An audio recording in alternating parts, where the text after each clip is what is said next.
রোজার মাস এলেই অসাধু ব্যবসায়ীরা সিন্ডিকেট করে পণ্যের দাম বাড়িয়ে দেন। বাজারের এই সিন্ডিকেট ভাঙতে বিনা লাভের দোকান চালু করেছেন ভৈরবের শিক্ষার্থীরা।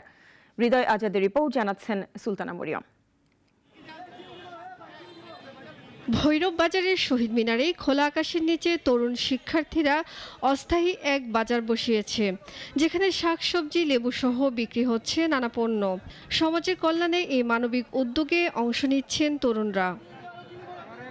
সেখানে কম দামে চাল, ডাল, পেঁয়াজ, টমেটো, লেবু ও সয়াবিন তেল পাওয়া যাচ্ছে। এই ধারাবাহিকতা অব্যাহত থাকলে অবৈধ বাজার সিন্ডিকেট ভেঙে ফেলা সম্ভব বলে দাবি তাদের।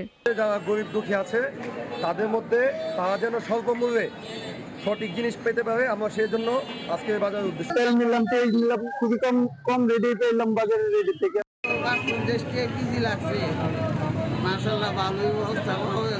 লাভ ছাড়া এসব পণ্য শুধু পৌর শহরেই নয়, উপজেলার 7 ইউনিয়নেও বিক্রি করছেন তারা।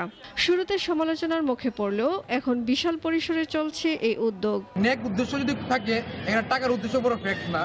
আমরা ডিলার থেকেই তাদেরকে 2 দিনে বাকি রাখা জিনিস নিয়ে আসি, যে তাদের কাছ থেকে নিয়ে আসি এবং বিক্রি করার পরে আমরা তো আর এরকম না যে আমরা লস দিয়ে বিক্রি করতেছি, শুধুমাত্র আমাদের যাতায়াত খরচ আমরা ভর্তুকি দিচ্ছি। এক্ষেত্রে তাদের জিনিসই বিক্রি করে তাদেরকে কি করি, আমরা রাতের মধ্যে তাদেরকে পণ্যগুলি পরিশোধ করে দিচ্ছি। ভৈরবের বৈষম্য বিরোধী ছাত্র আন্দোলনের নেতাকর্মীরা এই উদ্যোগ নিয়েছেন। এতে অবৈধ বাজার সিন্ডিকেট ভেঙে যাবে, হাসি ফুটবে খেটে খাওয়া মানুষের মুখে, এমনটাই প্রত্যাশা সকলের।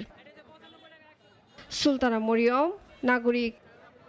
ওয়ালটন আবারও মিলিনিয়ার অফারে ওয়ালটন ফ্রিজ কিনে আপনিও হয়ে যেতে পারেন মিলিয়নিয়ার।